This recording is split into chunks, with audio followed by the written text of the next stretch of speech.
수술 이후에 방사선 하면서 항암하고 이럴 때, 그때 그 항암이라는 것이 암세포를 갖다가 죽이기도 하지만 몸 안에 있는 그 여러 가지 면역세포도 같이 이렇게 죽이는 약이다 보니까 몸이 좀 많이 망가지는 것 같아요. 그러니까 저도 이제 그거를 잘 이겨내려고 노력을 하고 있지만도 여러 가지로 부작용이 많았었습니다. 유튜브를 통해서 식욕부진이나 몸의 피부에 이제 간지럼증 나는 그 두드러기 같은 것도 이제 말씀을 드렸지만 그 외에 이제 다른 부작용도 상당히 많아요. 심지어는 이제 수술하고 얼마 안 돼갖고 방사선 중에는 그 식은땀이 많이 흘린 적도 있어요. 그래가지고 본병원에 가서 선생님에게 그 말씀을 드렸더니 내분비 대사과에서 이제 그 소변 검사나 뭐 이런 걸 해도 이제 정상이랍니다. 근데 이제 그 한의학에서 봤을 때는 기가 쇠해갖고 기력이 떨어져서 그러니까 보중익기탕을 한번 드셔보라 하면서 이제 그거를 이렇게 처방해 주시더라고요. 그래서 그거를 먹으니까 진짜 그것도 얼마 지나지 않아갖고 자다가 흘리는 식은땀이 사그라지는 이런 경우도 있었습니다. 그런 거를 갖다가 자연스럽게 받아들이면 될 것 같아요. 또 이제 작년 여름을 보냈죠. 여름을 지나칠 때도 오한이라 할까요? 뭐 그냥 그렇게 추운 그 저기가 와갖고 원래 투병 이전에는 여름에도 찬물 아니면 샤워를 못 했댔어요.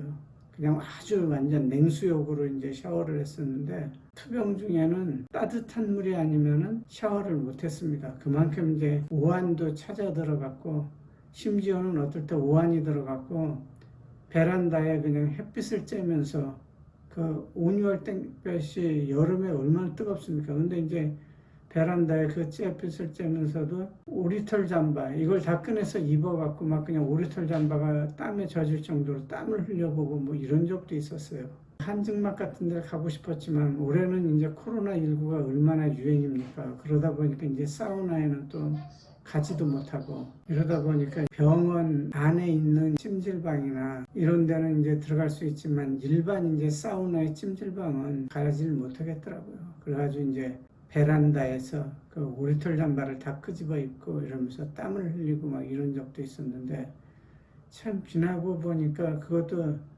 그땐 참 그런 적도 있었다. 그땐 참 이랬었지. 이런 그 여러 가지 기억이 떠오르더라고요. 그러면서 이제 입가에 이렇게 이제 씁쓸한 웃음이 지나치고 있지만 그 당시에는 상당히 괴로웠어요. 아주 한여름인데도 추워서 전기장판을 갖다가 집 전체에다 이제 그 보일러를 갖다 켜고 이러다 보면은 난방을 하게 되다 보면 이제 나 때문에 이제 다른 가족들이 괴로우니까 저 혼자 이제 자기 위해 갖고 전기장판을 켜고 자고 이런 적도 있었습니다.